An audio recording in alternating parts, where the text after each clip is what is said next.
Hello అండి, నమస్తే. ఈరోజు మనం టేస్టీ పీనట్ చట్నీ చేసేసుకుందాం.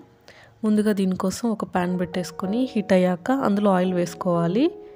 దాంట్లోనే పల్లీలు వేసుకోవాలండి. పల్లీలు కొద్దిగా వేగాక పచ్చిమిర్చి వేసుకోవాలి. తర్వాత పొడవుగా కట్ చేసుకున్న ఆనియన్స్ వేసుకోవాలి. ఆ తర్వాత కొన్ని పుట్నాల పప్పు వేసుకోవాలండి. అవి కొద్దిగా వేగాక స్టవ్ ఆఫ్ చేసుకోవాలి. ఆ తర్వాత అవి ఆరిపోయాక ఒక మిక్సీ జార్లోకి తీసేసుకోవాలి. అందులోనే కొద్దిగా చింతపండు వేసుకోవాలండి.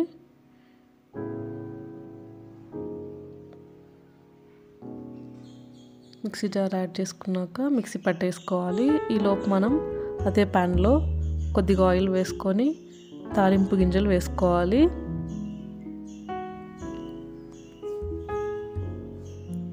కొంచెం కరివేపాకు, కొంచెం ఎండుమిర్చి వేసేసుకోవాలి. వీటిని బాగా వేయించేసుకోవాలండి. ఈలోపు మనం మిక్సీ పట్టేసుకొని ఇదే ప్యాన్లో వేసేసుకోవాలండి.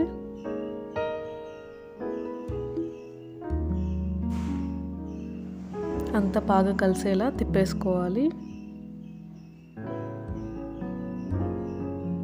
అంతే అండి, సింపుల్గా పీనట్ చట్నీ రెడీ అయిపోతుంది.